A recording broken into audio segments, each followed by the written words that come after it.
What's up, everyone? We are diving back into the multiverse today for another epic. What if Naruto became Hellfire Reaper after death and built powerful harem with Haku, Hinata and Anko?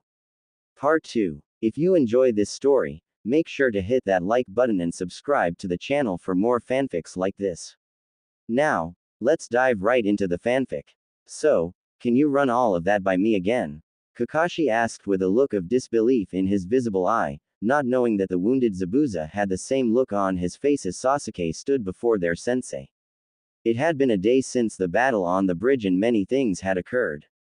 Immediately after the battle and the running off of the late Gado's army by Naruto's clones, Naruto himself fell unconscious and stayed that way with the exhausted Haku by his side all night, and when he did awaken, he left to be on his own. And with Haku still resting off her chakra exhaustion, Sakura was the one who left to find him, leaving Sasuke to tell his sensei and by extension, Zabuza all that had occurred the day before. It's simple. Naruto came back to life and defeated that guy you guys were fighting while using these techniques I had never seen or read before on any shinobi. Then, he killed Gado and ran off the army he had as well, Sasuke repeated with a troubled frown on his face. Even as he said what had happened to his sensei, he still couldn't believe what he had seen and totally understood how his sensei didn't believe his words. Kakashi, he's telling the truth, Zabuza said with a frown on his face. His body language, his voice, and his eyes are showing me that.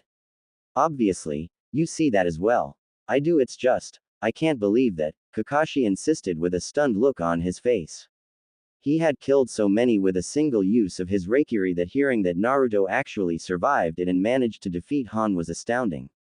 No, not survived. Sasuke used the words, came back, telling Kakashi that he had killed his student but he came back to life. But to come back without a scratch on him was unheard of. It was seriously bugging Kakashi out that this occurred, but he then sighed. He should be happy that his student was alive, but something else was troubling him. Sasuke said that Naruto had killed Gado without any hesitation and even stated that he showed no remorse while doing so. That didn't match Naruto's MO at all. Naruto was compassionate and kind-hearted, despite his prankster nature. He would never kill anyone and show no remorse while doing it. That was more Zabuza's MO instead of his student's, but he would take Sasuke at his word and judge the blonde-haired shinobi when he saw him again. Speaking of which, where was Naruto? Sasuke, one more question before you guard Tazuna at the bridge. Where is Naruto now? Kakashi asked as he eyed his student down. Sasuke shrugged then stated, I don't know. When Sakura and I went to check on him, he was gone and Haku was out cold in his spot. Sakura did say she would find him, but that was 3 hours ago and I haven't heard anything yet.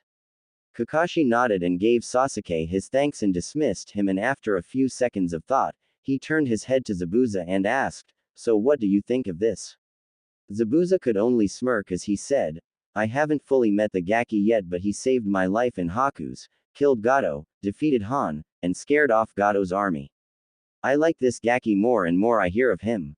Kakashi sighed. He should have known that would be his answer. Village of Wave. Pav. Uzumaki Naruto. The sounds of waves splashing were heard as Naruto sat on the wooden bridge, his body resting in a half-lotus position as he meditated on all that had occurred just a day ago. He had died, or came very close to it, and met his past life known as Hisashi Hanzo and became one, and in doing so, he not only obtained his past life's memories but also his current life's memories as well. His skills from both past and current lifetimes were combined as well. Before he was a pathetic fighter with only one known jutsu, but now, he was as skilled as a high-level chunin or a low-level jonin. Surely, he would be far stronger if his skills from this current life were up to the task, but knowing his past skills certainly erased his feeble skills in taijutsu and elemental training, so all he had to do was to get stronger. Due to testing his skill with 100 of his clones early that morning, Naruto knew that he still had the power to tap into the unmatched form of Scorpion, but unlike in the past, he was now once again able to be overwhelmed by the pure wrath and hatred of his super-powered form. Naruto couldn't help but think back to when he saw that form from a different point of view during his meeting with his past self. I am revenge taken form. I am the result of destroying and rebuilding one's soul from the flames of the netherrealm itself. I am the ultimate force in death and destruction. I am Scorpion, the undead wraith of Hisashi Hanzo. Naruto shivered briefly before he let a wry grin form on his face as he thought, more like the undead wraith of Uzumaki Naruto. But now that led to the reason why Naruto was meditating in the first place. Everything from his past and current life was melded into one being with everything intact, but the question he was facing was a simple one. Who was he really? Was he Uzumaki Naruto, the Jinchuriki of the Kyuubi no Kitsune and the #1 hyperactive, unpredictable, orange-wearing shinobi? Or was he Hisashi Hanzo, the clan leader of the dead clan known as the Shirai Ryu and the Hellspawn known as Scorpion? Should he mirror his personality from his former and possibly his first life as a no-nonsense shinobi who got the job done to support his family and clan as well as the hate-filled monster known as Scorpion? Or should he remain the plucky, happy-go-lucky, lonely host of the Kyuubi, genin of Konohagakure no Sato who had a never say die attitude? He truly didn't know, and sadly, this made him miss his only friend from his time. Takahashi Kenshi, the man who had saved him from himself when he first came back to life. The man who taught him how to make peace with his past and how to harness his power into his own instead of his hatred. If only he were here to save him from the thoughts of not knowing who he truly was. Kenshi, if I ever needed your uplifting words, now would be the time, Naruto murmured softly as memory began to play out in his head. Unknown mountaintop, flashback. Pav. Hanzo Hisashi. Must we really do this, Takahashi? Hanzo muttered, his anger-filled eyes locked on the serene form of the warrior before him. The warrior before him was of Japanese descent with black wind-swept hair along with a faint showing of a beard and a scarlet-colored wrapping over his eyes, and on his body he wore a red aikidogi with a black hakama and a black awagi without sandals. Hanzo, on the other hand, wore similar clothing to the warrior, but his aikidogi was yellow and his hakama was black and he was barefoot. The two were in the middle of meditating when Hanzo muttered those words to the man before him, clearly annoyed by what he deemed a waste of time. The warrior let a gentle chuckle and calmly addressed, meditation is always the first step to enlightenment, Hisashi-san. Hanzo scoffed at this and growled, when you said you would help me walk a new path, meditating was not the first thing I had in mind. We could be doing any other exercise, but we are stuck doing this. It's just a waste of time. I understand your plight, my friend, but the fact is that what you deem a waste of time is a stepping stone to your path to redemption, the samurai replied, his voice as calm as ever, but Hanzo was not hearing that nonsense. He could take a lot of things, but meditating was where he drew the line. He had to do it when he was a small boy and every day before he became the head of the Shirai Ryu, and he was not going to go back to doing it. But there was another reason for his burst of anger. The word that his ally had used. Redemption. He had failed to redeem himself once before and it left him more of a withered husk than before. He deserved no redemption. He didn't deserve to be breathing the cold crisp air of the mountain he and Takahashi Kenshi had stayed while his wife, his son and his clansmen were buried beneath the earth.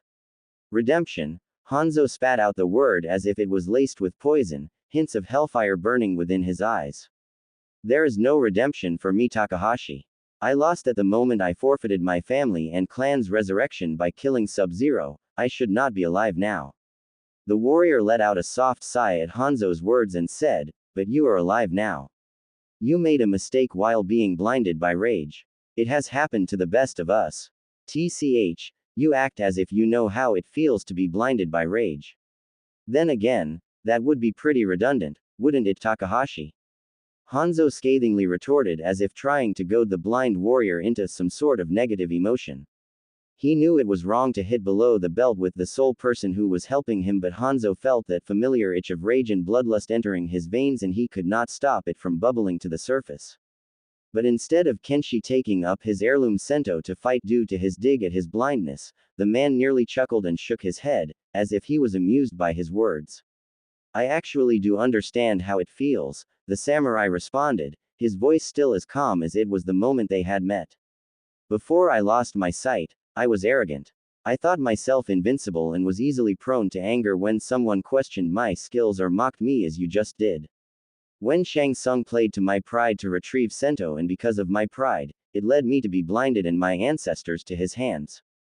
The anger that was in Hanzo's eyes seemed to cool down at Takahashi's words. He had no idea that the treacherous sorcerer Shang Tsung was behind his blinding as well as his greatest strength, nor did he know that the humble samurai was as prideful and arrogant as Johnny Cage. Every day that I draw breath, I feel guilt that I was blinded by my arrogance and pride, which led to my ancestors being taken by Shang Tsung, but I learned from it. Not only was I humbled by the experience, but it also gave me purpose to use my powers to fight for good. The samurai then chuckled to himself. We were both different people before tragedy struck us. In your case, 3 different people, but now is the time for you to take the first steps in actually healing from your losses and making peace with the wrath that has fueled you for all these years. It won't be easy, I know this, but one day when you're living in peace, I think you'll thank me for it. Hanzo stared at him in wonderment before he chuckled and said, I truly must be insane because I actually believe your words. I'm glad my insanity got to you. I was nervous I was going to have to battle you to end the boredom you were in, Kenshi said with a laugh. Hanzo merely smirked and said, well, perhaps we could have a spar, Takahashi. Meditating is quite boring and you're better off fighting me anyways. I've always learned tough lessons with my fists and I doubt that will change. Kenshi merely smirked and said, as you wish, and with a flash of light blue energy, Sento appeared on his lap, which made Hanzo's smirk to widen before he lunged. Village of Wave present. Pav. Uzumaki Naruto. TCH, I am truly insane, I actually miss that clown, Naruto thought with a wistful chuckle, his eyelids opening to reveal his bright blue eyes to the world once more before he stood up and stretched out his limbs as he yawned. But as he lowered his arms from the air, he heard a familiar voice shout, so this is where you are, Naruto. Naruto turned around to see Sakura running towards him with an object in her hands, which made Naruto glance at her with a hint of confusion in his ocean blue eyes. What was she doing here? Village of Wave. Pav. Haruno Sakura. This village is not that big. I should be able to find him. Sakura exclaimed in her head as she raced around the village to find her blonde teammate. When she and Sasuke went to check in on him that morning, they found him gone and Haku sleeping in his spot.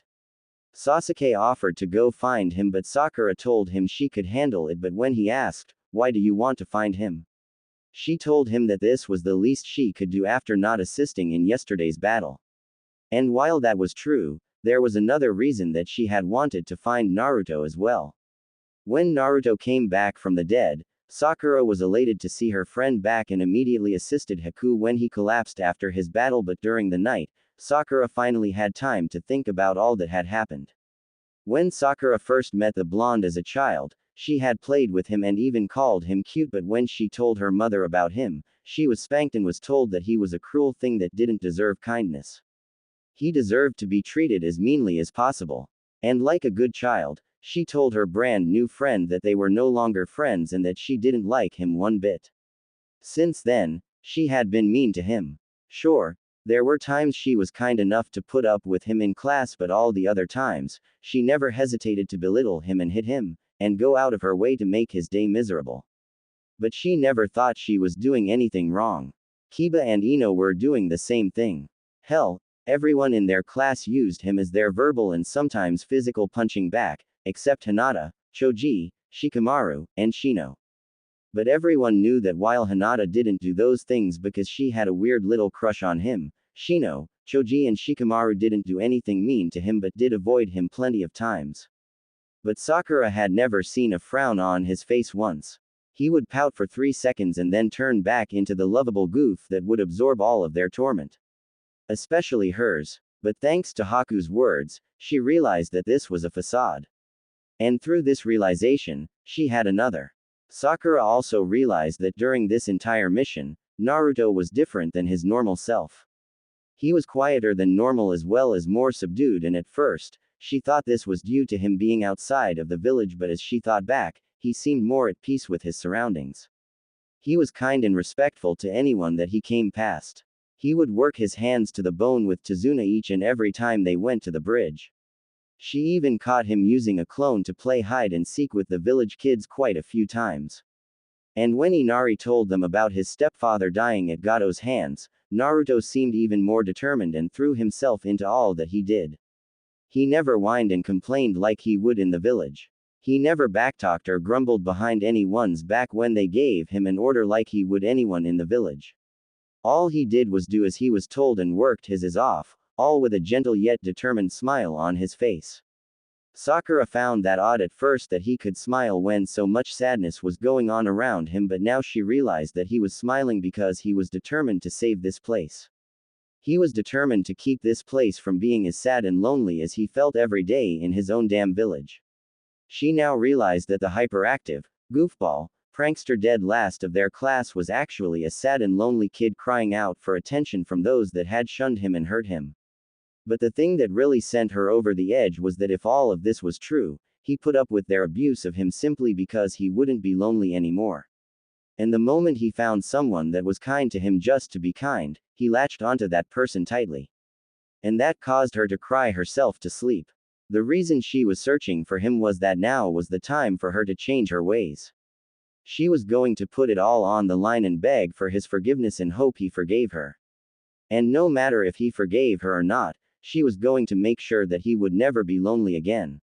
And the moment she found him, he was stretching at the end of the wooden bridge, and that's when she yelled, "So this is where you are, Naruto." Once he turned around at her shout, Sakura didn't hesitate and kept running down the bridge until stopped in front of him and panted hard, sweat dripping down her face as she huffed, "You, been looking everywhere, for you." Naruto chuckled at the sight before him, which caused Sakura to look up and glare at the blonde-haired shinobi. "Stop laughing. It's not funny," Sakura pouted. "You look so frazzled compared to your prim and proper self, Sakura-san." "I couldn't help but laugh," Naruto stated before he chuckled again, unaware that Sakura flinched a bit at the title he called her. She was so used to Naruto calling her Sakura-chan, that now when he called her Sakura-san, it made her feel weird in her stomach. As if she was punched in the gut. "Why was that? It's okay. I'll make sure to be all prim and proper when I beat your sorry behind later," Sakura responded as she stood up and looked up at him, her face twisted into a mock scowl before it melted away into a serious look. Despite the good-natured start of their conversation, she knew it was going to get very emotional for her, but it had to be done to begin the start of a better friendship with the shinobi before her. But what Sakura hadn't realized was that as she looked up at his chuckling face, she felt her own face heat up. Despite all the mean things she would say, her first thought of him being cute had never changed before. She always referred to the short, plucky, baby-faced genin, but now it was different. He was taller than before and his face seemed more sharp and defined than before, and the semi-spiky locks that fell to the sides of his face framed it so well. Add to the sunlight that was behind him and Sakura found herself thinking, whoa, he's very handsome. Handsome? That's all you've got to say about Naruto? Inner Sakura exclaimed in shock. You need to get your eyes checked because our cutie became a hottie, cha. Sakura-san, do I need to escort you back to Tazuna's? Naruto asked. I'm fine, why? Sakura asked with a hint of breathlessness. Because your face is all red. I know it's burning hot out, but I don't need you to overheat and suffer a heat stroke, Naruto responded, but Sakura could see the humor in his eyes as he said this, as if he knew she was blushing because of his upgrade up the cute hot ladder. But that couldn't be, could it? Sakura snorted at her thoughts and said, at least your sense of humor hasn't changed, Naruto. Sakura then caught a flash of recognition appear in Naruto's eyes before a small smile appeared on his lips. I thought you always said I had no sense of humor due to my pranks, Naruto stated as he leaned back and crossed his arms. Exactly, Sakura retorted with a blank look, but then she let out a small giggle, which was accompanied by Naruto's chuckle. The reason I was staring was due to wondering how you changed the way you did. I mean your looks, your skills, it's all different. I honestly have no idea, Naruto murmured with a frown on his face. One moment I was dead and the next, I was standing in a ring of fire. Sakura crossed her arms, her mind racing to figure out how he could have changed until her eyes widened. Wait, it could be that you have a Kekkei Genkai. I mean Sasuke activated his Sharingan yesterday during his fight, yours could have activated when you died. Naruto seemed to think on this before she noticed he gave a subtle shrug as if that explained everything and said, that works for me. I'll seek counsel with the Hokage to check if this is the case. But now I have a question for you. What are you doing here? I came to find you because you were missing this morning. You should have let one of us know you were going to leave, Sakura told him as the two began to walk down the wood-made bridge. I did. I told Haku-chan that I would be going into the village to make sure none of Gato's men would come back, Naruto explained, but Sakura snorted. She was out cold in your bed, Sakura told him with a blank stare. Oh, I did not realize that, Naruto admitted rather sheepishly, which made Sakura laugh a little, thinking that at least his not realizing obvious signs hadn't changed. How did you not realize that? Sakura asked with a glance at his direction. She came to see you and you put her in your bed when you left. Naruto stopped completely, which caused Sakura to look back at him in confusion, but it was then she caught his confused expression. Why was he confused? He shouldn't be confused about putting her in his bed. Unless, Naruto, she was just visiting your room, right? Sakura asked with a hesitant tone in her voice. When Naruto turned his head to look at the sky, unwilling to answer her question straight up, a deep blush settled on Sakura's face when she realized the implications. The two of them had stayed in the same bed. Did that mean that they?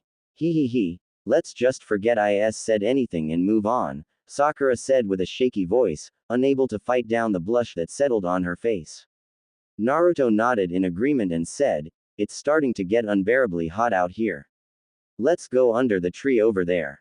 Soon, Sakura found herself sitting under the tree shade with Naruto, who had leaned back on the tree to get comfortable, and decided to go over her apology plan once more in her head. She was going to stay as strong as possible and not break down into tears, and then hopefully, Naruto would forgive her and they can be friends.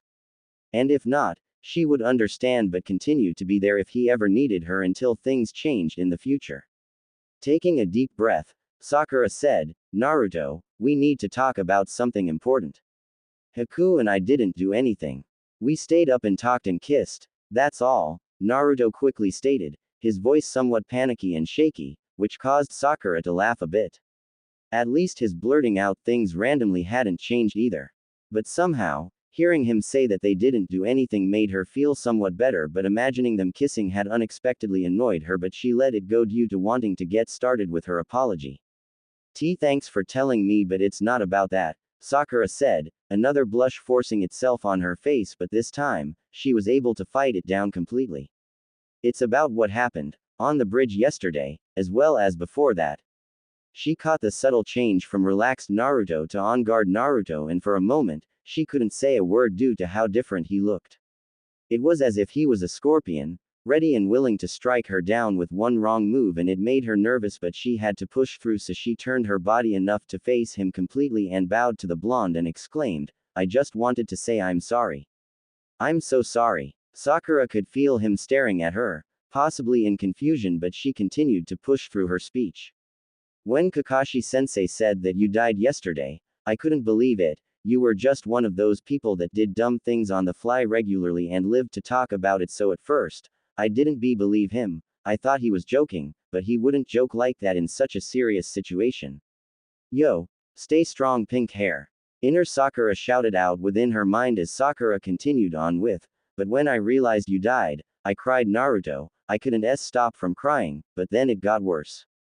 Haku told us how lonely you were at home. She told us that you didn't feel like you belonged there because of how we treated you, and she was right. Sakura was trying so hard to keep her tears in check, but when she felt them beginning to slip out from her eyes and onto the grass beneath her, she realized that she had failed and decided to go all out. We treated you like shit, Naruto. All we did was pick on you, belittle you, and hurt you day in and day out, but none did it more than me. Ever since we were little, I treated you as if you were subhuman, and to make it worse, this was after I promised to be your friend. Sakura-san. She heard Naruto breathe out softly, but Sakura lifted up her head to reveal her tear-streaked face, which caused any words that were going to leave Naruto's mouth to die immediately.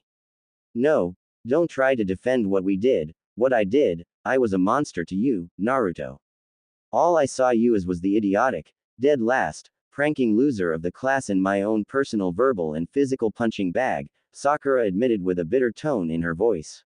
At times, I genuinely forgot that you had feelings. I justified myself in beating you and hurting you as a way of releasing stress or punishing you for bugging me or getting in between me and Sasuke. Sakura then chuckled angrily at herself and admitted, honestly, I would hit you for whatever minor thing you did, but I also did it because I knew you wouldn't hurt me like anyone else would. Hell, it's why everyone except Hinata or Shino or Choji or Shikamaru did it. Because you were you and you smiled through it all, but it wasn't until your death and Haku's words that I realized how that was a lie. Sakura lowered her gaze to the ground and said, we hurt you, for years we were hurting you and excluding you, we damaged you. We were the ones that made you feel so alone in your own home. I realized last night that the reason you put yourself through that was because you lonely, that you realized that even if you were getting abused, you weren't as lonely as you were before, and that made me feel sick to my stomach, that I put you through all of that when all you wanted was a fucking friend.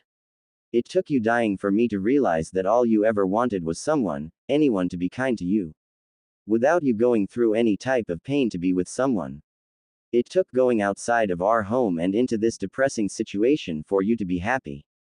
Through tear-filled eyes, Sakura saw Naruto lower his head so his hair was hiding his face and she could see that his face was blank, but that didn't stop her at all from whispering, Haku was right, if even one of us were true friends, you wouldn't have been alone in our own home, you wouldn't have had to look for friendship and even love with the enemy.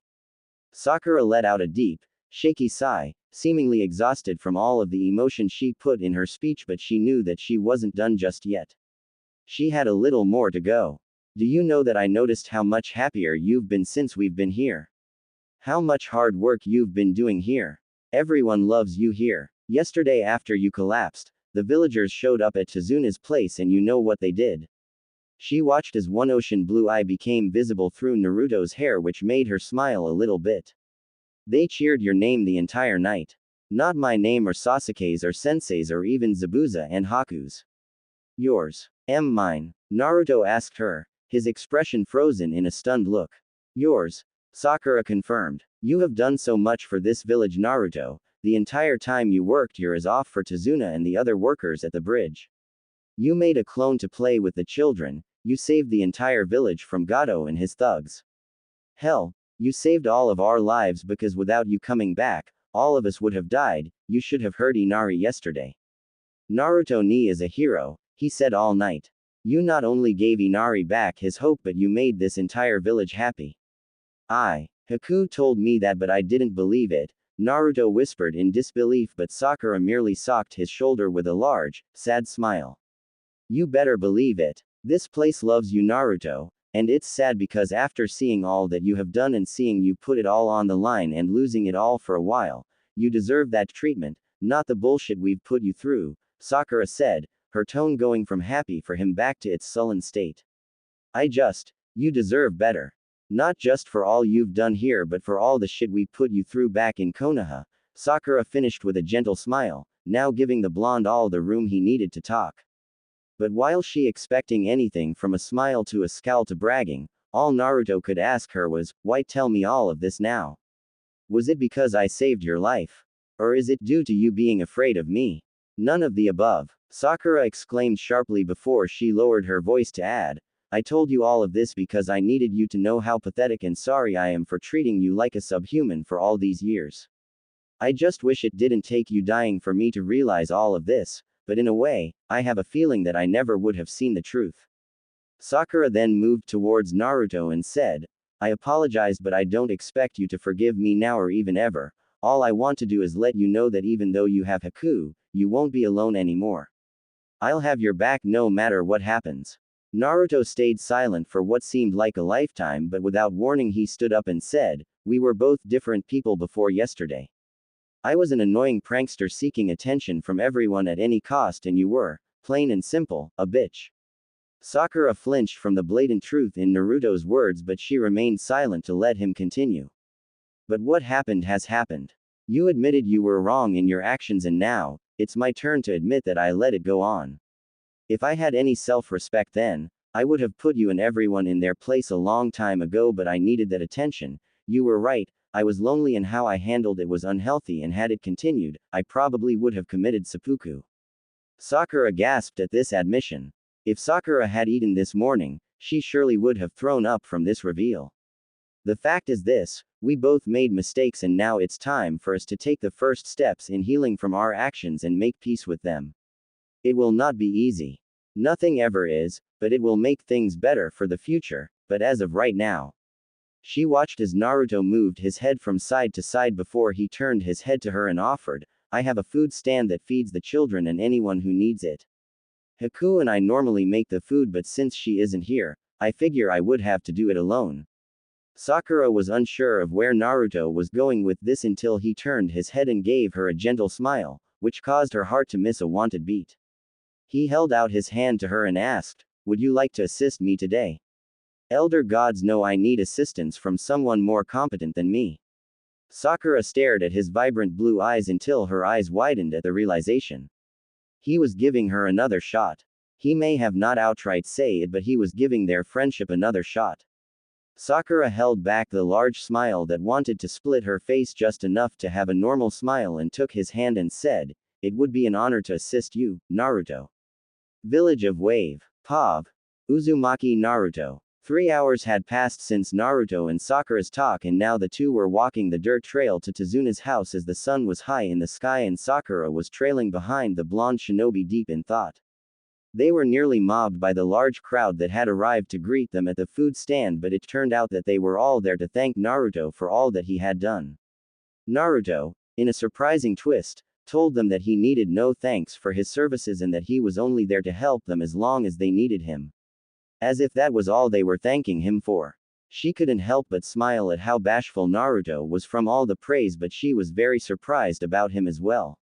There was no arrogance or teasing or flaunting at all. He remained quite level-headed and mature about the entire thing. But then again, she had a feeling that this was the real Naruto she was seeing. Not the one that she had known and bullied in Konoha. It was then she paused as a shocking realization popped into her head. Naruto has everything he wanted here. He had a girlfriend, he had saved the village, he had become a huge hero. He was no longer lonely. But he had to return to Konoha when it was time to go, but would he be honestly willing to give this all up for a place that shunned him and hurt him? In all honesty, she wouldn't be surprised if he stayed in Wave. People loved him here and wanted him to be around. Why would he give it all up for Konoha? There was no reason for it at all. Sakura couldn't help but sigh at this. They would never see how he changed. Hey Sakura-san, you've gotten pretty quiet back there. You alright? Naruto asked with a glance in her direction. Sakura rose her head and nodded swiftly before she said, yeah. I'm just thinking about after the mission. I mean, Sakura paused, unsure if she wanted to go down this conversation right now, but as Naruto continued to look at her, she knew she had to say something. But the moment she opened her mouth to continue her train of thought, Sasuke's voice was heard from above them. It's about time you both got back here. Sensei was getting worried. Sakura let out a silent sigh of relief as Sasuke landed behind the two of them. Go inside, Sakura, and let Kakashi-sensei know you're back. Dope. You and I have to talk. Sakura saw the troubled expression on Sasuke's face and knew beforehand that he had been aching to talk to Naruto as much as she had, so she walked up to Naruto and grabbed the large soup pot from his hand and said, I'll let Kakashi-sensei know you're here. Naruto nodded at her but kept his eyes on Sasuke as he replied, yeah, I'll be up shortly. Sakura immediately ran into the house, leaving Naruto and Sasuke alone outside of Tazuna's home. Naruto. Naruto. Naruto. Haku felt pride bursting through her heart as she heard the faint cheers from the Wave villagers from her resting place in the spare room Tsunami happily gave her. It had been a few hours since the battle on the bridge, and Haku was reflecting on the events that led her to sitting at the bedside of one Uzumaki Naruto. Before this mission began, she, a shinobi as cold as the biting winter, belonged to the cruel and vicious Momochi Zabuza, to always and forever be his weapon. But then her master accepted this mission to kill Tazuna and things had gotten out of control. She met and fell in love with one of her enemies, gave herself to him, and then momentarily lost her precious person due to him selflessly taking the bullet for her and Zabuza.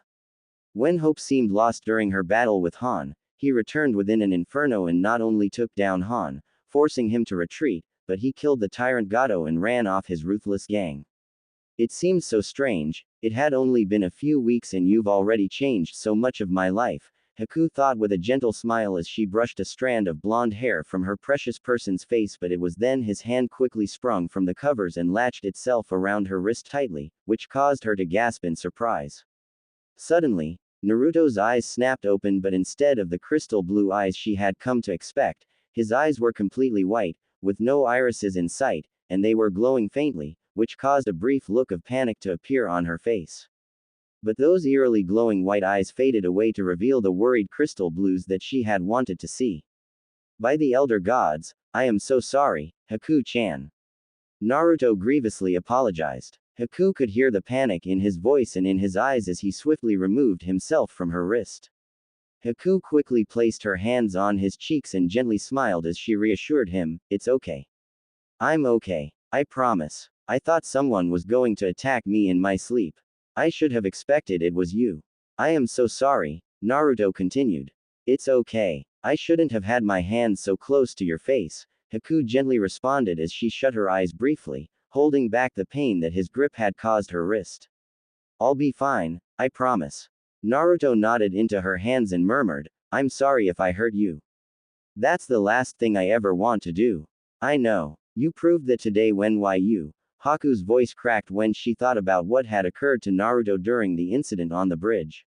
Despite Naruto being alive and well now, Haku still couldn't get over the fact that he had died on the bridge because of her, and it was something she was sure would haunt her memories for many years to come. "When you saved us," Haku continued after clearing her throat, trying to steer her thoughts and conversation away from his death. Naruto looked at her in concern, but she shook her head and said, "It's about time you woke up anyways, I was getting worried. I'm sorry, I just have a lot to process after all that has happened both mentally and physically," Naruto replied, his voice as soft as the mattress Haku had now found herself sitting on. "I know, I was doing the same thing before you awoke," Haku admitted with a small smile. "I hope you don't regret it," Naruto softly said, which caused Haku to look at his eyes with concern. Of course, she didn't regret what had occurred between them. She regretted that he had died for a little while because of her weakness, but she did not regret anything that had happened that led them to this moment now. "But, did he? I regret you getting hurt, but I don't regret anything that happened between you and I," Haku told him gently as she took his hands in hers. Haku then took a deep breath and asked, "But do you?" Naruto started out, but then he grew silent and Haku could see that he was really thinking about his answer, and that made her nervous. She didn't want him to regret what they shared during their time together in Wave, but she could understand if he did. Her actions on the bridge had led him to die, and if she had died and come back, she would question things as well. But if he did, she would be hurt, despite understanding. Naruto seemed to think for what felt like a lifetime to her, but when he looked at her, she saw the familiar warmth in his eyes that she had seen a few times in her life, and suddenly, she felt at ease. "I do not regret a moment we shared together," Naruto answered with a gentle smile. "Yeah, with our meeting, a lot of things in my life have changed, but I don't regret a thing. I don't regret our first smile. I don't regret our first kiss. I don't regret the night we made love under the stars, or the fear that we shared in thinking that one of us would not see this night, and I don't regret doing what I did in sacrificing myself for you." Haku felt tears prickling in her eyes at his words and couldn't help but let out a relieved laugh. She was sure he was going to regret it, but to hear him vocally tell her this made her feel happy. But, he looked as if there was something more he wanted to say, and she was right, because his face then took on a seriousness she was not expecting at all.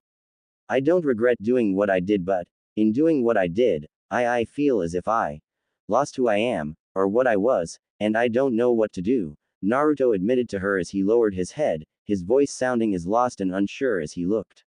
Haku merely took him into her arms and whispered, "You may feel lost, but I will help you find who you are.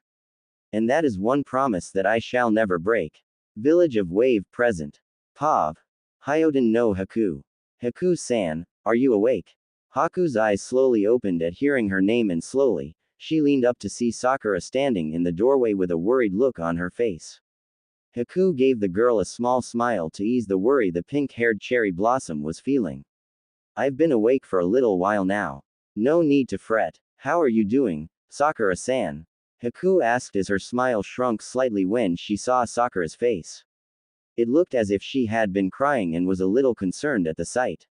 Sure, she had been mighty cruel yesterday on the bridge, revealing some truths she was sure the cherry blossom didn't know, but she didn't want her upset by what she said during a high-stakes situation.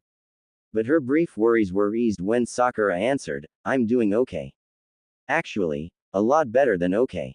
And it's because of you." "Because of me?" Haku inquired. Sakura nodded and beamed with happiness as she replied, "Yeah. You opened my eyes yesterday on the bridge with your words, and because of that, I spent all night thinking about all the shit I put Naruto through and apologized thoroughly. I came up here to thank you for helping me see the light and repair my friendship with Naruto-san." Haku was surprised at Sakura's admission, but at the same time, she wasn't. Naruto mentioned time and again that Sakura was the smartest girl in his class and that it took her no time at all to find a solution to any problem that lay before her. "You're welcome. So you've seen him today?"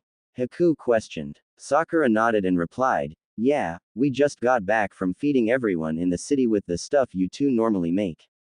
He's outside talking with Sasuke. I just hope they're getting along." Haku was unsure of this and said, "I know that Naruto-kun and Sasuke-san had quite the rivalry. I doubt things would be fine. But you are right, perhaps things should be fine." Village of Wave. Pav. Uchiha Sasuke. A myriad of emotions flowed through Sasuke's body as he stood across from his blonde teammate. Sasuke knew that he should be glad that his teammate was alive and well after hearing of his death, but Sasuke couldn't be thrilled. Instead, all he could be was confused at what had gone down since his apparent death and revival.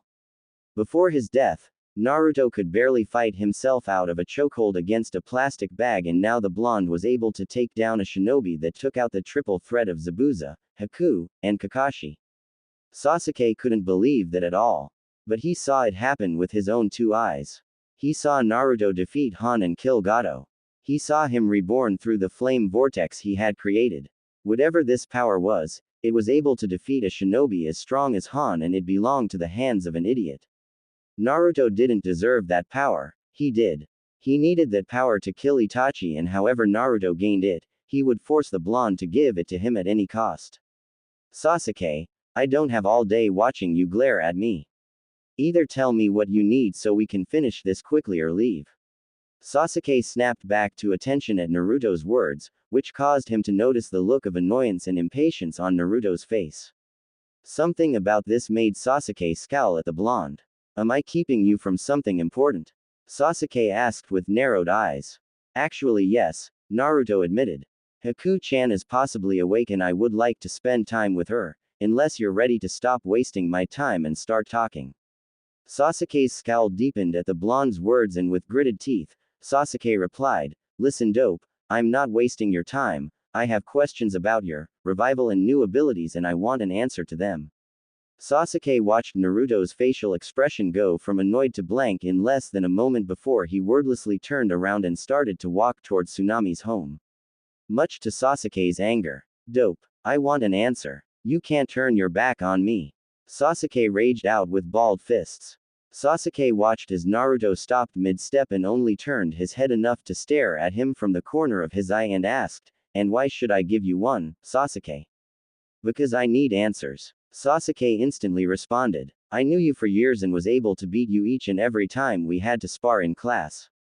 Even before we became shinobi, I could have beaten you and anyone without any issues." Sasuke then lowered his head to look at the ground and said, "Even during this mission, I held it all together. You froze against the demon brothers and nearly got killed against Zabuza during the first fight while I beat them both and stood my ground against Zabuza, but somehow, you reaped the benefits of it all." Sasuke looked back at Naruto and saw that the blonde was still in his previous position and shouted, "Somehow, you managed to get the respect of everyone here as if you're Kami on Earth. You managed to not only find someone to like you, but it was our very enemy. You, the weakest of us all in Konoha, managed to defeat an enemy that Zabuza, Kakashi, and Haku couldn't, and with skills you never had, with the power you never had." Sasuke took a step forward, his ebony-colored irises changing into the dojutsu of his former clan's joy, and yelled, "That power does not belong in the hands of someone unworthy of it. Of someone who doesn't need it. I need that power to defeat him and to bring honor to my clan, something you wouldn't understand, and I demand you to tell me how you got it or give it to me. A gentle breeze overcame the area as Sasuke glared at the blonde, who still had his back to him, and for a moment, Sasuke felt a little nervous at his fierce outburst due to the complete silence that came from the shinobi in his sight. Suddenly, a small chuckle was heard from Naruto, which caused Sasuke to blink in surprise. So, how long were you holding that little speech in? Naruto asked, sounding more amused than anything. I'm sure for a little while. I even bet you practiced it while looking in the mirror because you hit all the right dramatic notes. Sasuke blinked in surprise, his anger momentarily gone due to the way Naruto reacted to his words, but when he realized the blonde found humor in his words, it made the Uchiha more furious than before. This is not a joke. I am not a Joe. Sasuke was immediately interrupted when Naruto turned around with a serious look in his eyes. Yes you are, Naruto replied swiftly, his tone going from amused to serious in an instant. You think you can come up to me with that nonsense and expect me to actually take you seriously? I've dealt with a lot of foolishness in my life, so if you think I would take the words of a pompous, witless fool like yourself seriously is the day I truly lose my mind. Naruto then flashed a small smirk and concluded, now as I said before, I have someone waiting for me, so this little meeting is over. Thank you for wasting the time I could have spent with her. Naruto then turned around and started to walk back towards the house, leaving Sasuke to stew over his words. No, there is no damn way, I will let you walk away after insulting me, Sasuke thought in fury before he let out a large yell and dashed towards the walking Naruto as fast as he could. Sasuke coasted back his fist when he was inches away from Naruto, but without warning felt Naruto's right hand collide with the right cheek of his face, which sent him sailing to the side and against a tree rather hard, where he then slumped to the ground. Sasuke quickly looked up to see Naruto kneeling in front of him with a look of anger he had never seen before in those crystal blue eyes. I didn't even see him move, Sasuke thought, his Sharingan activated eyes shaking in fear as he felt Naruto grip his neck and jerk his head forward until their noses were touching, and for a moment, Sasuke could see anger within his blue eyes. Listen and listen well, he heard Naruto tell him in a voice that promised that something dark could occur if he didn't obey his words. I have dealt with people like you for my entire existence, and I have dealt with them the same way I will deal with you if you ever come near me with the intent to hurt or kill me. Sasuke then saw embers floating up around the two of them as the heat began to make him sweat heavily. But Sasuke scowled at the shinobi's attempt to try and scare him and spat, and what's that? Tell them about your ramen adventures. Sasuke quickly found out that mocking Naruto was a mistake when Naruto's irises faded away, leaving his eyes completely white before the fire ignited within and around his eyes. The skin around his eyes started to glow orange red and crack. Continue to mock me and I will blacken your bones. Naruto roared out in his face, causing Sasuke to freeze up in terror he hadn't felt since that time. He could hear the raw rage and power echoing through Naruto's now deepened voice, and of course, having the blonde with literal fire in his eyes and his skin looking as if it would explode in flames told Sasuke that Naruto meant every word that he said. I am the reason you are still breathing and not among the dead at this very moment. I could have let you and Sakura and everyone perish at the hands of that shinobi and Gato, but I, in my weakened state, came back when I had no reason to return to such a wretched, arrogant lot like yourself. And instead of getting a tiny bit of thanks, you dare belittle me and then attack me when my back is turned. How dare you? Sasuke could feel the heat around him increase before he noticed out of the corner of his eye that a bunch of grass suddenly exploded in a burst of fire that appeared a few inches away from his left arm. What had he done? Sasuke then felt Naruto's grip on his neck tighten, which caused him to wheeze out a breath, but Naruto continued on. If you ever, in your pathetic life, ever cross me the way you have today, I will rectify saving your life here and forcefully remove your head from your shoulders and bathe you in hellfire of the Netherrealm. I understood. I understand. Sasuke wheezed out in horror as more fire came exploding into life around them, but as soon as he said these words, he found himself staring into the crystal blue eyes of Naruto instead of the inferno that were there moments before. Good. Now be gone, Naruto whispered darkly as Sasuke felt the grip on his neck loosen. He took no time in switching himself with a log and ran as fast as he could into Tsunami's house, but as he closed the door, he saw a flash of smoke appear behind Naruto. Village of Wave. Pav. Uzumaki Naruto. Naruto heard the door to Tsunami's house slam shut, telling him that Sasuke had gotten inside, but Naruto had not moved from the spot he was currently kneeling on. He had lost control. He should have done what he was doing before and just walked away, but Sasuke always had to push his buttons and drag a battle out of him, like he always did. It infuriated Naruto that he had given into Sasuke's games, but at the same time, Naruto was pleased that he had. Sasuke was a very driven person and he knew that he would not drop his power-hungry ways until something drastic, and considering how bad he was set off, it could have cost the Uchiha his life. I could have killed him without a second thought. If it was anyone else, I wouldn't have wasted a moment in ripping his head off of his shoulders, but then again, I suppose this is still my newer life taking over my thoughts, Naruto thought to himself with a small chuckle before he looked behind him and said, "Wow, you waited all this time to show yourself, Kakashi. You're usually faster than this." Naruto saw the hint of surprise in the elder man's visible eye, but it quickly disappeared into a cool and calculated look that he had come to know from his elder. "Well, I am injured, Naruto. It took me a bit to get out of bed," Kakashi countered with an eye smile.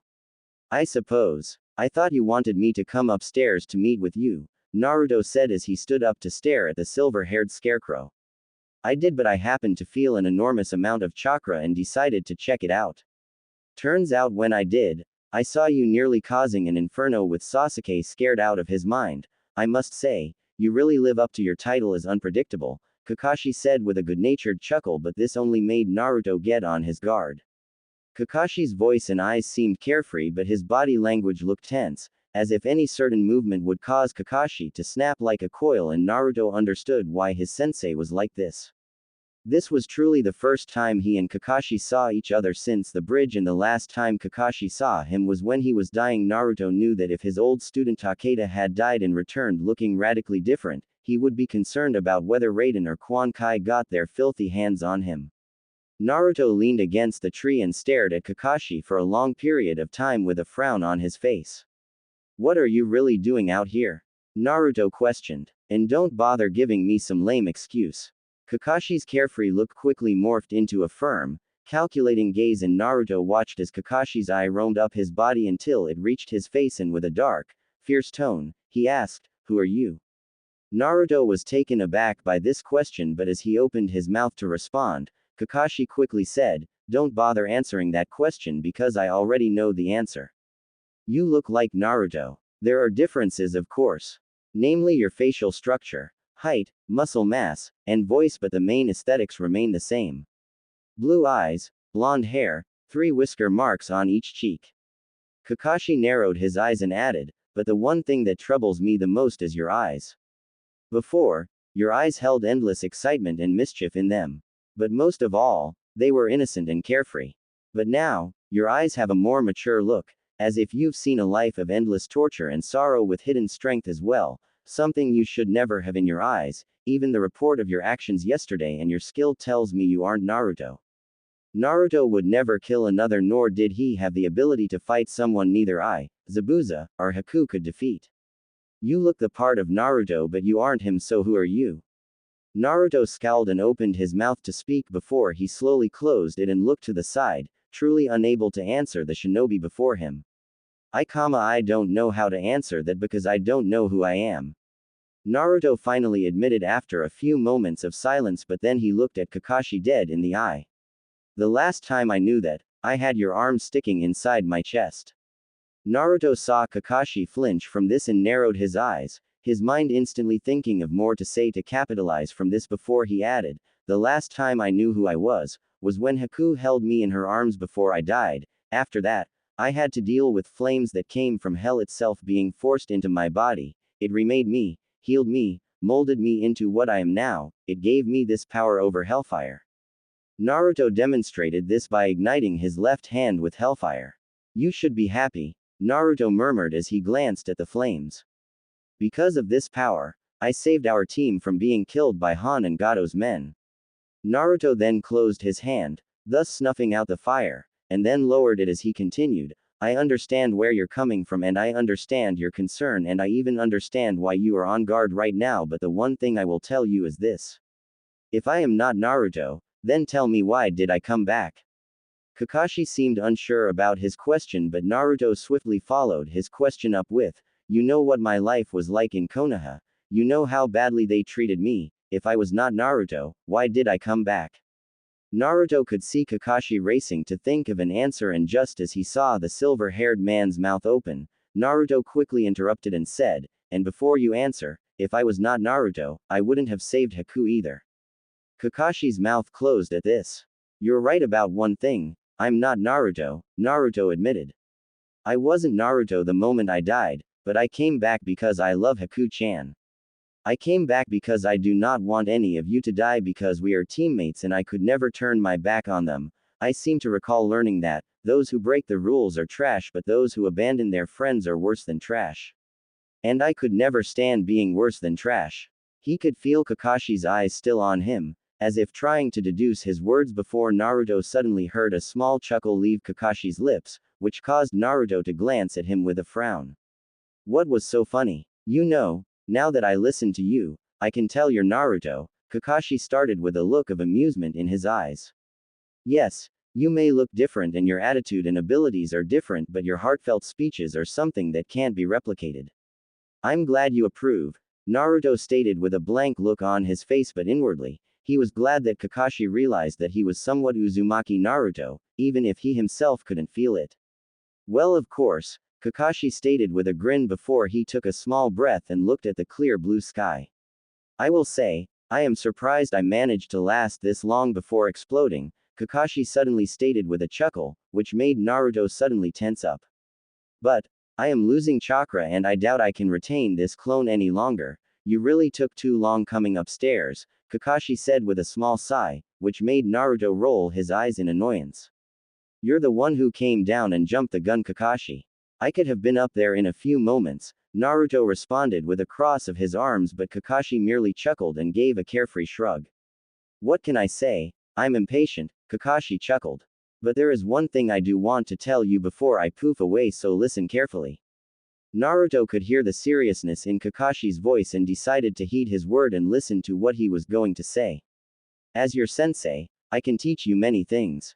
From tree walking to maintaining your chakra level and putting you through hell, but I can't do everything for you. You alone must walk that road to find what is missing within you, and only then will you find what you desire. I await what you'll do when we leave in 2 days, Kakashi said with a chuckle before he disappeared into a plume of smoke, leaving Naruto standing alone in the forest. The blonde shinobi merely snorted, placed his head against the tree and said, I alone must walk that road, only then will I find what I desire. TCH, it seems your confusing teaching lives on in this world, Takahashi. Naruto then chuckled. He knew what he had to do. Village of Wave, 2 days later. Pav. General. Naruto. You ready to go? Naruto opened his eyes and let out a small yawn as he laid his head back down on the pillow next to Haku and said, Haku-chan, it's time to wake up.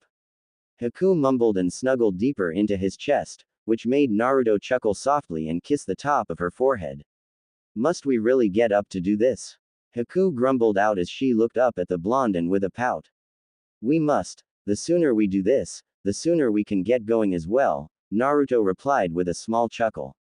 It had been 2 days since his talk with Kakashi in the forest, and once he spoke to Haku about it, he realized what Kakashi was slyly suggesting and he agreed with the elder shinobi.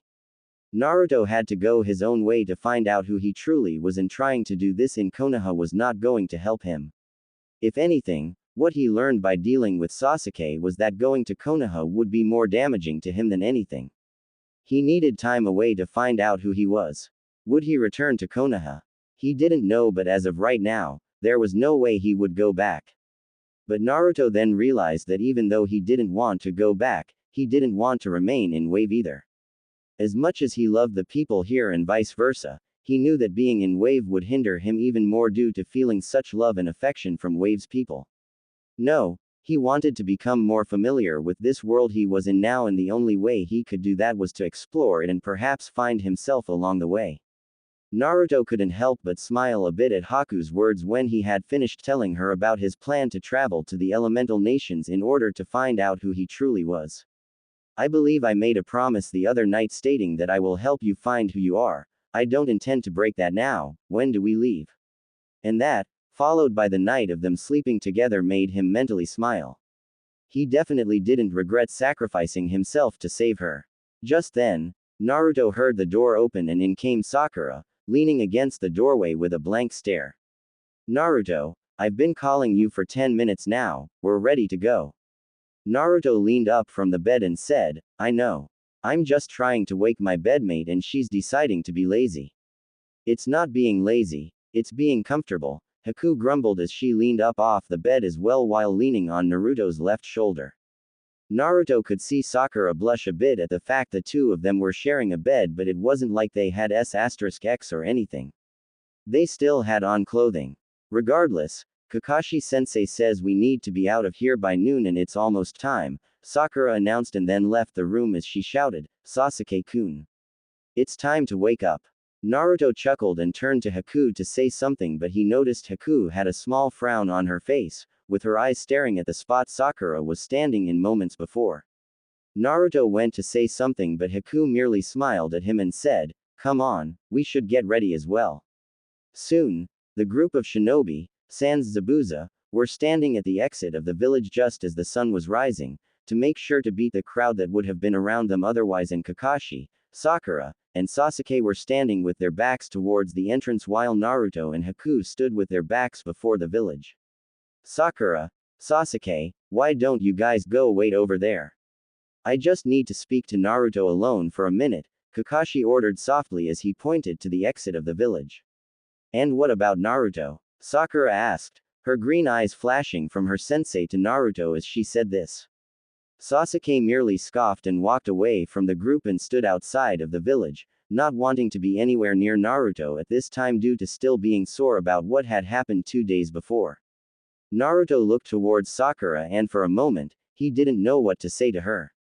Ever since her apology, the two hadn't exactly had the time to spend with one another to have a brand new start on their friendship, but this was something he had to do. I'm sorry Sakura-san, but I have a few things to take care of here before I return there, Naruto told her with a small smile on his face. Naruto could see the sad look in Sakura's eyes appear, but then a sad smile formed on her face as she chuckled lightly.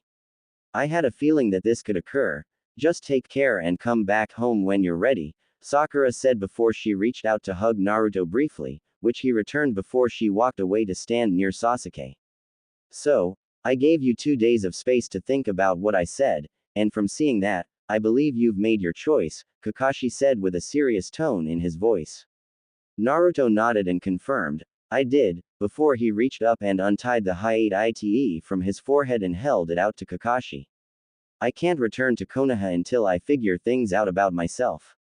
Kakashi took the Hinata and said, from the moment you mentioned you didn't know who you were, I knew I had to say something. Those words were the very same words my sensei gave me before he died and I never followed through with them and I came to regret it. I'm glad you aren't following in my footsteps. And what about the Hokage? What will he say when you guys return without me? Naruto asked. Kakashi merely chuckled and said, I'll just be honest with him, he understands that some shinobi need that time away from their village. Although he is attached to you, I think he would understand. Naruto nodded and said, so, this is goodbye.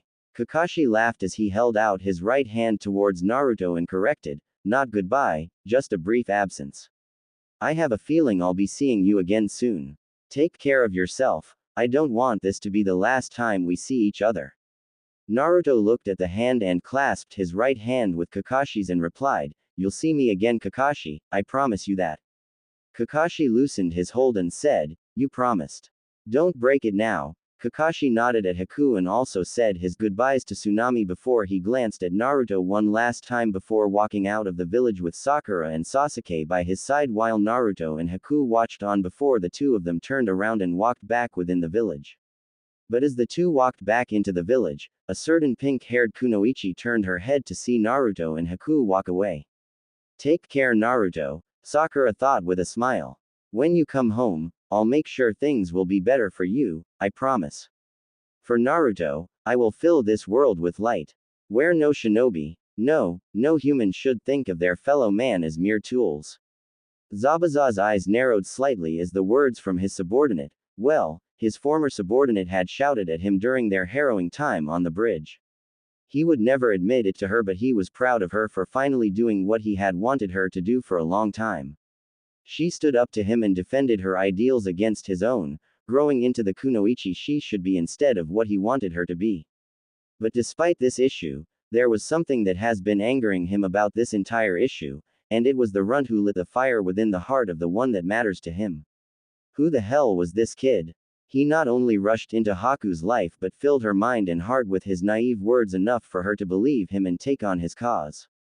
And not only that, he somehow came back from the dead and fought someone that he, the famed copycat shinobi, and Haku were unable to even scratch. And not to mention the fire show he had observed from the room when that very same runt personally fucked that damn Uchiha's kid's day.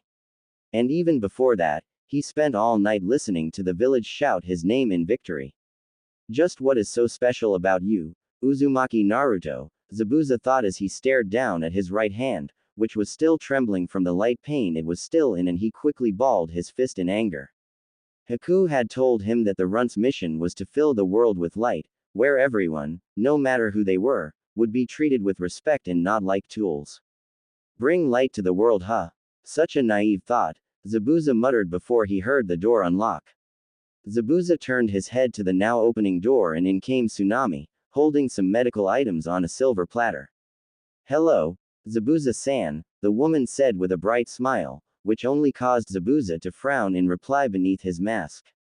Tsunami-san, Zabuza replied sternly as he turned his head to the window beside him and said, so it's that time. Good. I was wondering when you would clean my wounds. Through the reflection, Zabuza saw Tsunami smile as she sat beside him and heard her reply, I'm sorry it took so long. I was making the food for Haku-san and Naruto-san for their trip. Zabuza's eyes widened at this. Trip? What was this admittedly cute woman talking about? Zabuza turned his head and said in a harsh tone, explain. He could see the slight fear in the eyes of the woman and mentally sighed before he said, I don't mean to scare you. I am sorry, but I need to know what is going on. Are Haku and that runt leaving? The fear in Tsunami's eyes vanished after a few seconds before she nodded and said, yes. Naruto said goodbye to his team and stayed here until they found enough resources to take him out of this village. Haku-san is doing the same. Zabuza didn't know how to feel about this.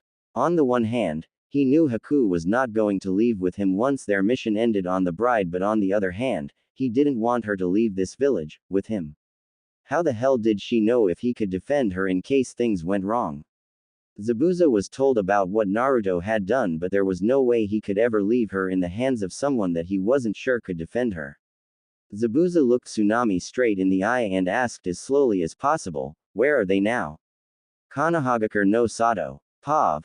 Hatake Kakashi. What do you mean? He is gone. Kakashi, Sakura, and Sasuke stood before the red-faced Sarutobi Hiruzen, or as many knew him, the Sandaime Hokage. Kakashi and his team had just given their report of the mission to the Hokage, and at first, things looked to be going well with how shocked the Hokage was about Naruto's exploits, but the minute the Hokage asked where he was, Kakashi told him. And now things aren't looking so good, but while Sakura and Sasuke hide somewhat behind Kakashi, the one-eyed shinobi stood tall against his leader. He decided to remain wave, Kakashi told the Sandaime calmly while slipping a hand into his pocket, looking like he was talking about his favorite Ika Ika collection instead of the huge news he had just dropped. And you let Naruto remain in a village that he does not belong in. Sarutobi shouted. I did, Kakashi responded. Kakashi's eye watched as his esteemed leader took several long breaths before his elder said, you seem fairly calm, considering your career as a shinobi is on the line. Do you have any idea what you have done? Naruto is crucial to this village and you left him out on his own. He is not strong enough to handle the world out there. There are many enemies stronger than him that can kill him. Do you know what you have risked in leaving him out there? Why is the dope so important anyway? Sasuke suddenly spoke up with a scowl on his face. He left the village, many of our shinobi do that. So why make such a fuss about him? Kakashi could only sigh when he watched the angered eyes of the Hokage lock onto Sasuke, who immediately tried to lean behind him. Kakashi knew that Uzumaki Naruto meant a great deal to the Hokage due to the elder man looking at the youth as his grandson, and not only that, the youth was also the Jinchuriki for the Kyuubi no Kitsune, but Sasuke wouldn't know this, so it was understandable why he asked. But still, why did he ask right at this moment? Kakashi, Sarutobi said, taking Kakashi out of his current thoughts to glance at his leader in confusion. When I assigned this team to you, you promised me when they passed, you would do all that you could to protect them and to see them grow as powerful shinobi, and yet, at the first chance you get, you dump Naruto in some unknown village. He didn't dump him, Sakura suddenly shouted, which caused Kakashi to look at her in surprise. Sakura was always very respectful whenever in the presence of the Hokage, but it seemed like now, she threw that out the window. What was going on? You weren't there, Hokage-sama, you didn't see all Naruto did for that wave. He not only helped build the bridge, but he fed those that couldn't feed themselves, but he managed to turn an enemy into a good guy and saved Wave from Gato and that steam guy, Han. The village hailed him as a hero all night. That village loves him, a lot more than this one does. Sakura then drifted off, lowered her head in shame, and whispered, would you want to come back to a place that hates you? Kakashi had to admit that Sakura had a good point and then added, think about it, it's no secret that Naruto had been treated very poorly here while there, he is hailed as a hero. Do you blame him for not wanting to return here, to the place that has hurt him time and again? Regardless, that is not for you to decide.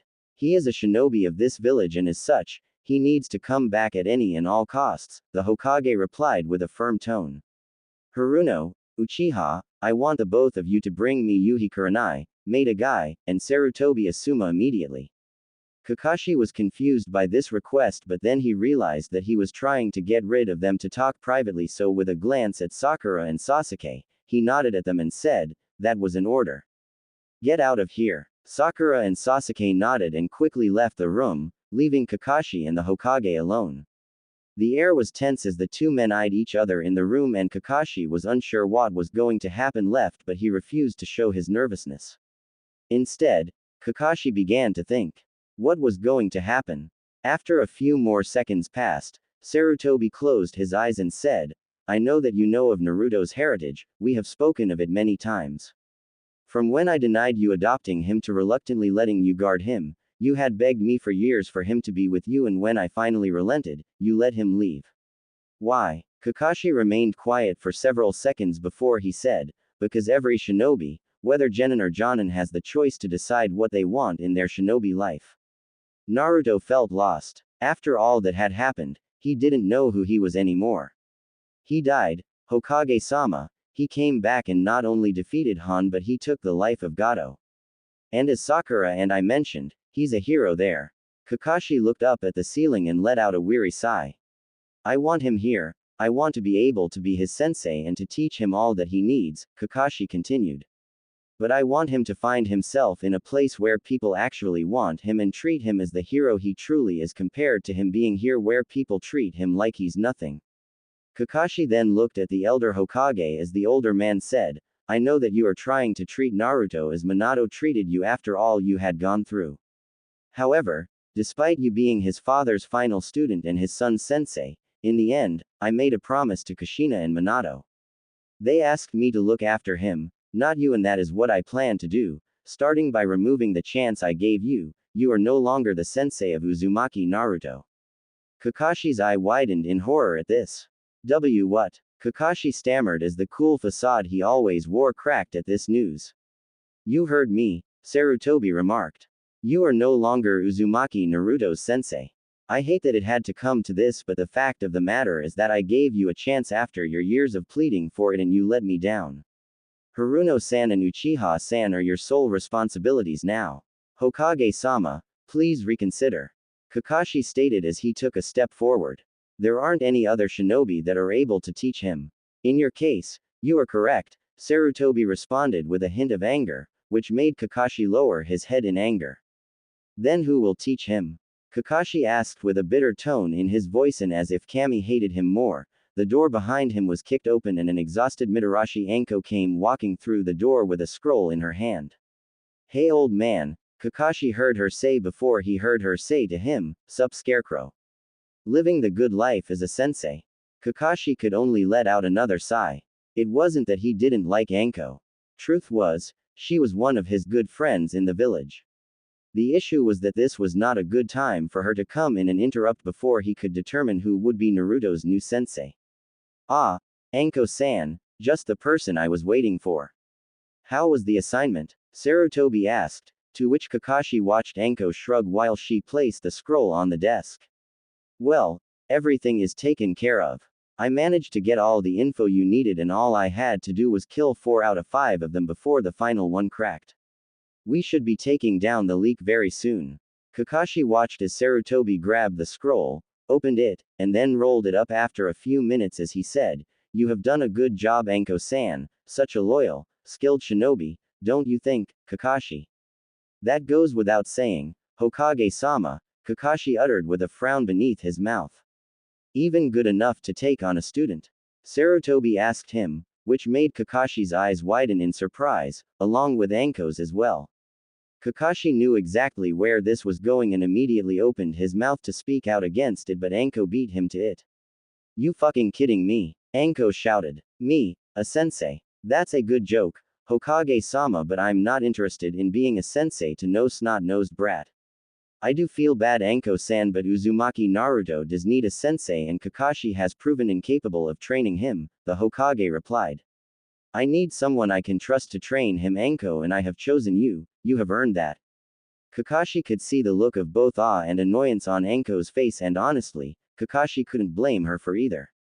She was exactly like Naruto in wanting to gain the respect and honor of those around her due to being the last test subject of Orochimaru before he fled Konoha, but she had stated dozens of times during their card game meetup that she never wanted to be a sensei. But Hokage-sama," Anko stammered, but just then, the door behind Kakashi opened, and in came the ruby-eyed beauty known as Kurenai, the green spandex-wearing guy, and the grizzled, smoking son of the Hokage, Asuma, and the three of them immediately bowed before the Hokage. "Hokage-sama," the three arriving shinobi said in unison with a bow. "Welcome Guy-san, Kurenai-san, Asuma-san. First, let me apologize for sending 2 genin to search the 3 of you out," the Hokage began. "But, I have a mission for not just you 3, but for Anko and Kakashi and his team as well." Kakashi eyed down the Hokage with a hint of suspicion as the leader of their village turned his back on them to gaze out of the village from the large window balcony doors, a serious look on his face. "Thanks to the actions of Hitaki Kakashi, Uzumaki Naruto is no longer in this village. I want all Teams 7, 8, and 9 along with Anko to find him and bring him back here, and if you all must do it by force, then do so. The mission starts in 3 days, so get prepared, understand?" Guy, Kurenai, and Asuma bowed while both Anko and Kakashi stared at one another, both wearing a look of annoyance and concern before they joined the 3 in a bow, and together, the 5 said, "Understood Hokage-sama." "Good. You all are dismissed for now." Kakashi shut his eye and thought to himself, "I hope Naruto is having a better time than I am here, damn it." Village of Wave. Pav. Uzumaki Naruto. Whisker Ni. Uzumaki Naruto turned around and let a small smile appear when he saw a red-haired 5-year-old running towards him at top speed. Naruto leaned down and opened his arms, and the moment he did, the girl slammed into him and gave him a huge hug. "Kotoha-chan," Naruto said with a gentle smile on his face. Ever since he assisted Haku with the food stand, this little red-haired, green-eyed 5-year-old was the first one to get a bowl, and he had even used his clones to play with her and the other children while he was feeding others. "Kotoha-chan, what are you doing here?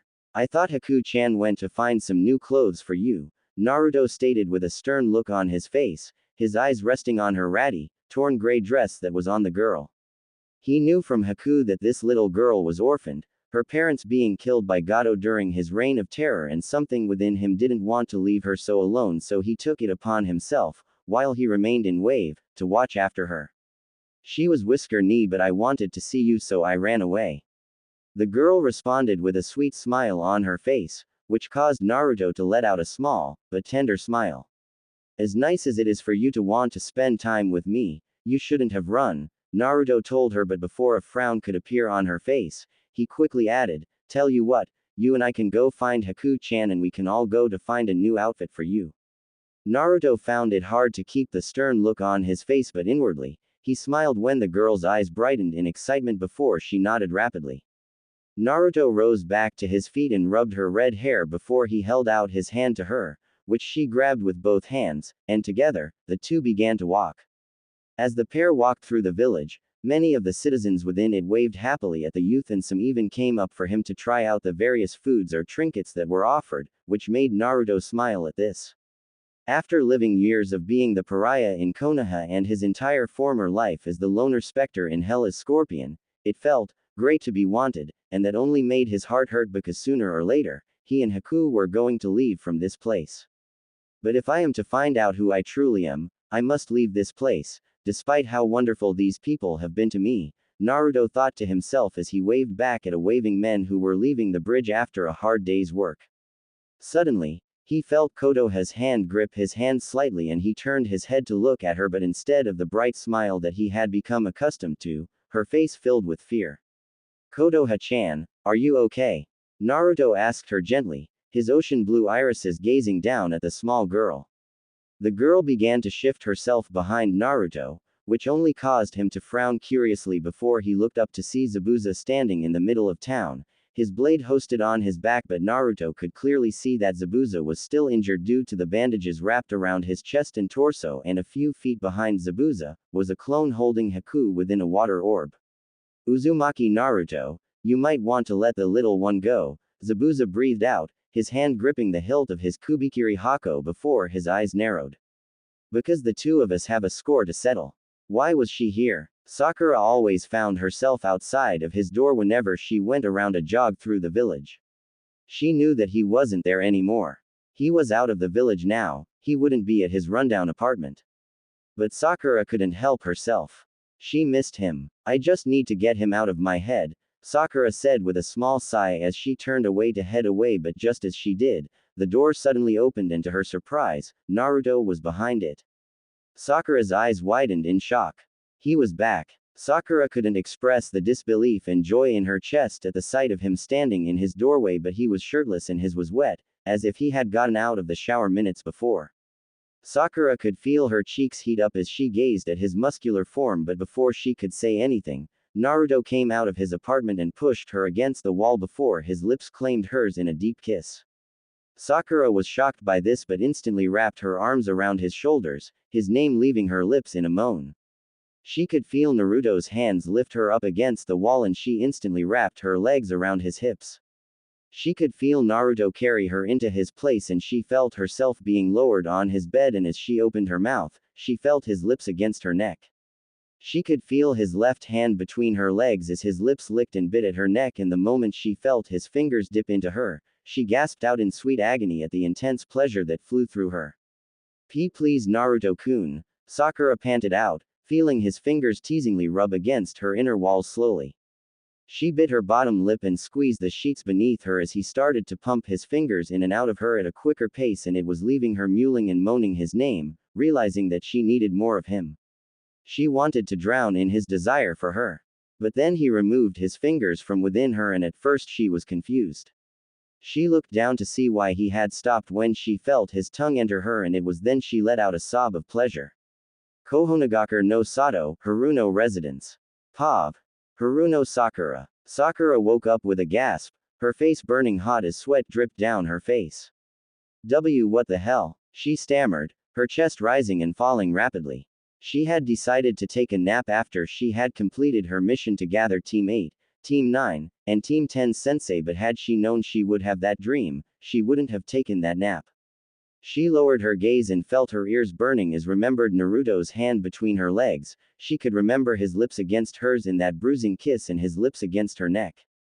She had never had dreams like that before, not even of Sasuke, and yet, she had one of Naruto. Sakura could feel desire settling in her veins as she thought of how he handled her in her dream, like she was the end-all be-all.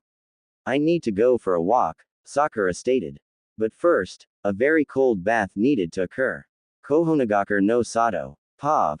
Haruno Sakura. After taking the coldest bath imaginable, Sakura found herself walking down the streets of the village, watching as everyone laughed and sung and generally had an air of happiness. No doubt caused by Naruto-kun not being here, Sakura thought with a bitter frown on her face as she continued her walk. Ever since she returned here, she felt genuine loathing of her village for how they treated Naruto, along with how she had treated him, and why shouldn't she? For years, she thought that her village couldn't do any wrong. That they were the best of the best, but now that she realized what had happened to one of the brightest people in the village, there was a darkness that she couldn't fathom how she could look at this place with such purity. It angered her at how blind she was. It was then that Sakura happened upon Ikikaru's ramen stand and her eyes softened.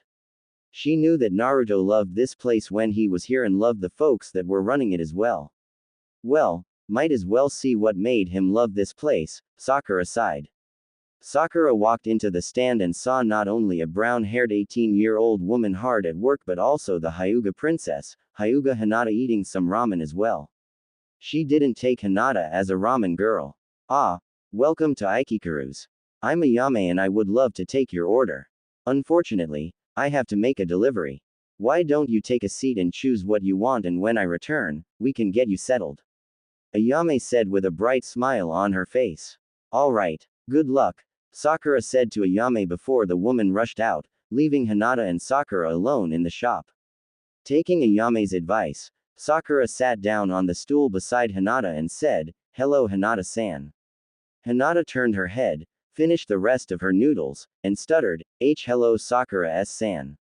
How are you today?" "Honestly, I couldn't even begin to tell you," Sakura responded with a light blush, her mind replying to her dream within her head. "You are getting red in the face. Are why you okay?" Hinata questioned with a slight stutter, but Sakura laughed it off with a light laugh, her face heating up. "I'm fine, I just have a lot on my mind," Sakura replied with a sheepish grin on her face, but she didn't notice that Team 8 had walked into the ramen stand either, and she only realized they were in the suite when Yamanaka Ino spoke. "Well, with that big as head, forehead-chan, I'm not surprised." Sakura's eyes widened with anger as she whipped around and exclaimed, "Drop dead Ino pig." Ino laughed as she, Shikamaru, and Choji took a seat on the 3 stools on Sakura's left. "What are you guys doing here anyways?" Sakura asked in annoyance. Shikamaru shrugged his shoulders and explained, "Choji and I were in the mood for ramen, so we decided to grab some. Not to mention that Ino wanted some dumplings from here. The dumplings are really hot," Ino said with a happy grin on her face. "You should try some while you're here, forehead-chan."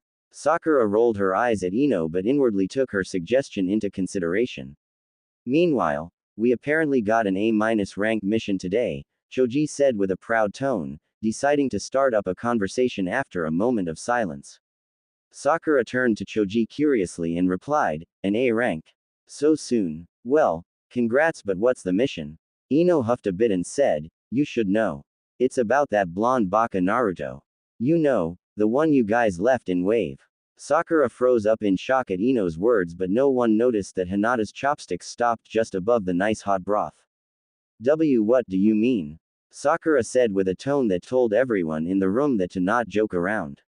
"Well, Asuma-sensei told us before we came here that our team, along with Hinata's team, Team 9 and your team are teaming up to capture your abandoned teammate in Wave," Ino explained before she added, "I thought you would have known.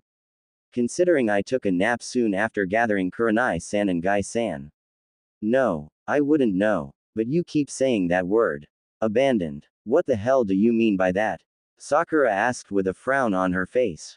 "Well, that's what the Hokage told Asuma-sensei. You guys abandoned Naruto in Wave and we are to retrieve him," Shikamaru replied with a bored tone in his voice. "We didn't abandon him," Sakura stated with a scowl on her face. "He decided to stay there after the mission was done. Kakashi-sensei let him as well. I don't care what the reason is. I'm just wondering why it's an A- rank mission. It's only for Naruto Baka," Ino stated with a small laugh, but none of them expected Sakura to slam her hands on the counter with an angered look on her face. "What did you call him?" Sakura softly asked with an undercurrent of anger in her voice. Ino, not sensing Sakura's anger, said, "I said it's only for Naruto Baka." I don't see why getting back such a loser from the academy means for us to get an A- rank MI. Ino didn't see it coming. Sakura's right hand lashed out and smacked Ino hard in the face, sending the platinum blonde-haired Kunoichi down to the ground hard. Ino looked up at Sakura in alarm and was about to retaliate before she saw tears falling from Sakura's eyes. Don't you dare talk about Naruto-kun like that again. He doesn't deserve it, Sakura exclaimed. What the hell are you talking about? Naruto-kun. You've never called him that before. You used to call him Naruto Baka just like I did. Ino shouted in reply as she got up to her feet with anger in her eyes. That was before our mission when I was a fool, just like everyone else in this damn village. Sakura replied with anger in her voice, hiding her surprise at the added suffix she had given Naruto. Just then, Sakura felt the small hand of Hinata on her shoulder and calmly said, Sakura-san, sit down and tell us what happened instead of hitting Ino-san. Yeah, because I'm going to smack her after she tells us about her lashing out like some moron, Ino muttered while she rubbed her reddened cheek with a scowl. Sakura nodded and once every sat down, Sakura began to tell the tale of all that had occurred during her mission to Wave and all that happened with Naruto. It had taken 10 minutes, but once she was done, her audience was in total shock. That can't be, Shikamaru stated with a stare of disbelief. No one could come back to life with such changes, no one, and yet Naruto did. And he alone liberated Wave from Gato's tyranny. Choji asked in surprise. And he has a girlfriend? Hinata asked quietly. I can't believe this shit is at all, Ino said after a moment. But, I can't even say you're lying because that's not your style, Ino added with a lowered gaze.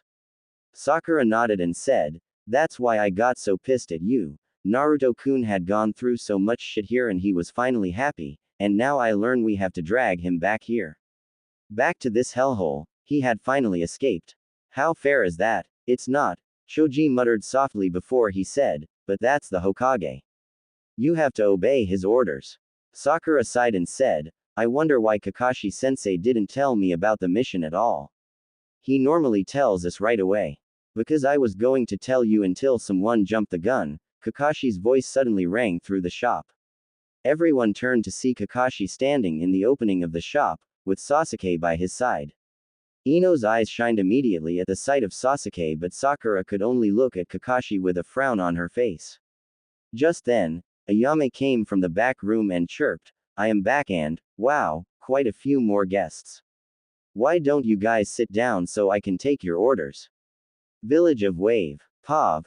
Uzumaki Naruto vs Momochi Zabuza. Uzumaki Naruto, you might want to let the little one go, Zabuza breathed out, his hand gripping the hilt of his Kubikiri Hako before his eyes narrowed.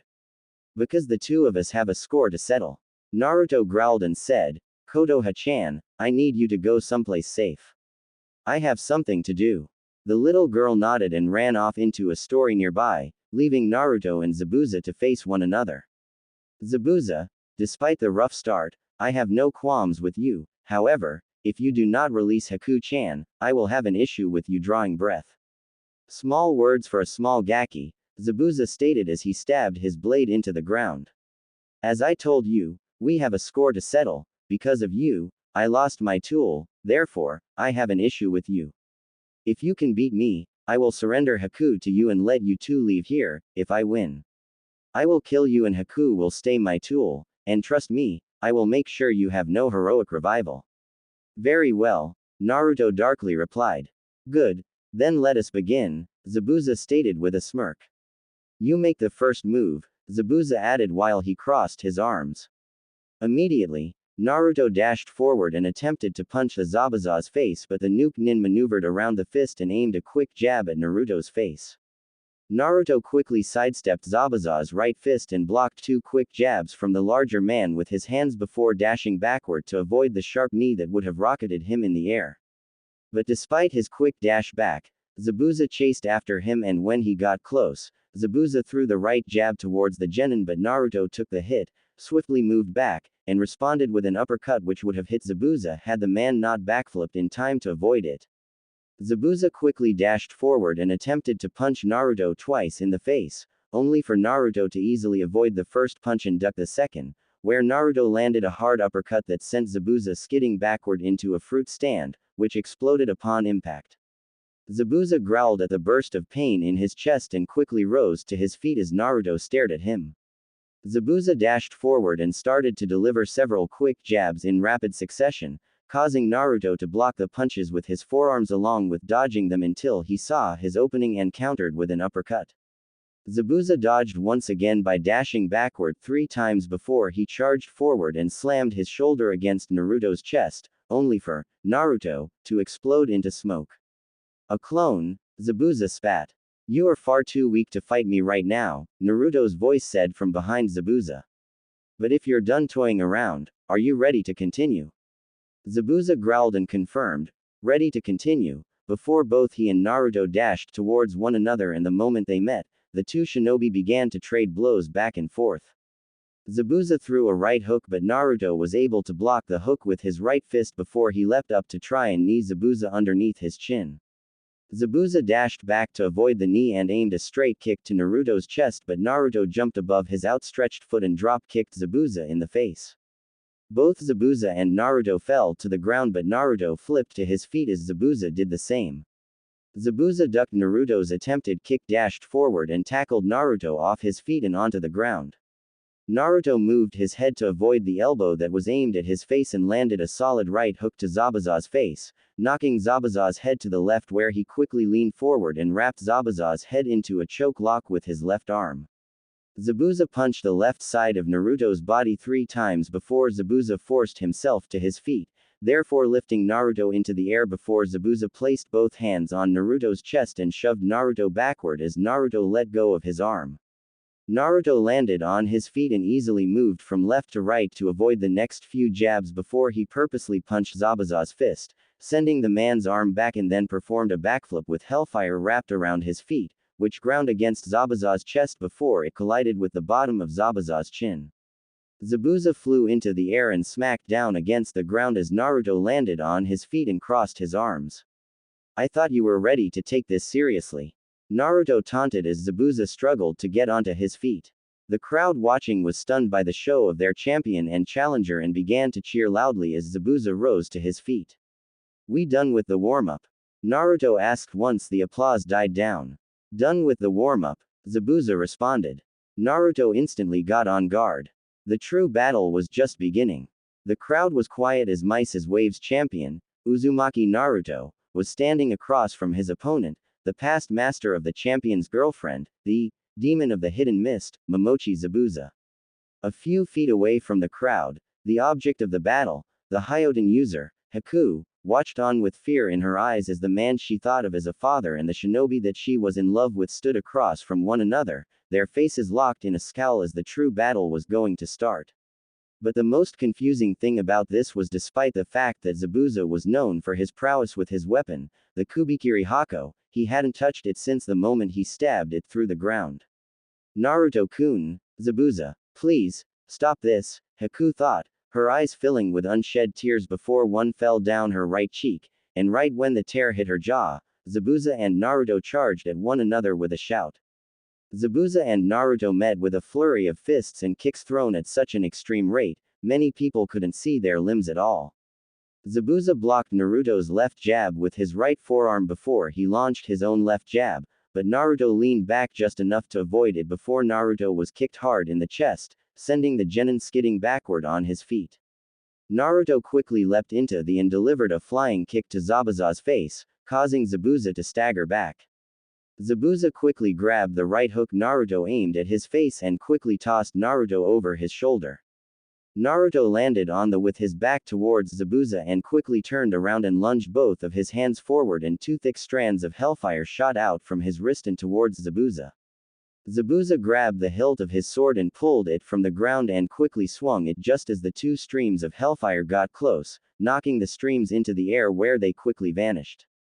Naruto growled and leapt forward and shot out another thick strand of Hellfire from his wrist and towards Zabuza, who swung his blade downward and blocked the 3rd Hellfire stream.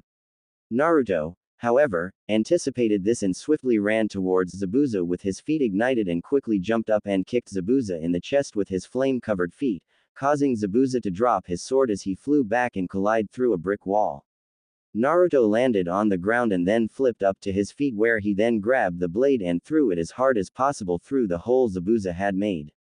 A few seconds later, however, Zabuza's voice shouted, "Suiden, Suiryuden no Jutsu, water style, water dragon jutsu." Moments later, a large water dragon came flying from the hole towards Naruto. Naruto raised an eyebrow and shot out 2 strands of hellfire from his wrists right towards the open mouth of the dragon, and the moment that the hellfire strands and the dragon met, the dragon exploded into the steam while the hellfire continued forward. But unlike the last 2 times, the hellfire cooled down into chains, revealing to Naruto that his chains had hooked into something. "Come here," Naruto bellowed as he pulled the chains towards him, and that was when a large slab of a brick wall came barreling towards him. Naruto dismissed the chains, and when the wall came close, Naruto ran forward and slammed both palms against the flying brick wall, stopping it so it wouldn't hit anyone in the crowd behind him. The moment he stopped it, the brick wall exploded as Zabuza's fist came into view and slammed into Naruto's face, not only shattering the wall but sending Naruto flying backward into a tree, which was the only thing in the way of him slamming into everyone. As Naruto started to fall forward, Zabuza suddenly ran towards Naruto and slammed his left knee into Naruto's stomach, making him gasp out in agony before Naruto was thrown over Zabuza's shoulder and into the air. Naruto forced himself to recover in the air and landed on both feet before he fell onto his right knee and panted slightly. Zabuza turned around and held the right side of his bandaged side, gave a smirk and said, "Give up yet, kid?" Naruto shook his head, gave a smirk of his own, and replied, "The only point in time I will give up is when my soul is being torn apart in the Netherrealm." There it is, that determination that Haku had told me about, Zabuza thought to himself with a thoughtful frown on his face. "Gaki, Haku told me something the day you died and came back. She told me that she would help you fill this world with light. Tell me, what made you decide that this was your mission?" Naruto rose to his feet and panted heavily as he answered, "Tazuna and this village was the reason for my purpose." "Explain this to me," Zabuza ordered, needing to hear this from the kid's own mouth. Naruto chuckled and said, "Despite being a drunkard and a bit of a pervert, Tazuna was courageous enough to want to see this village shine with hope. He, and all of those that died before him, fought against Gato to bring that hope back to this village." Thanks for listening. In the next part. In the meantime, please leave a review. I would love to hear your feedback. Especially if it helps me improve the overall story.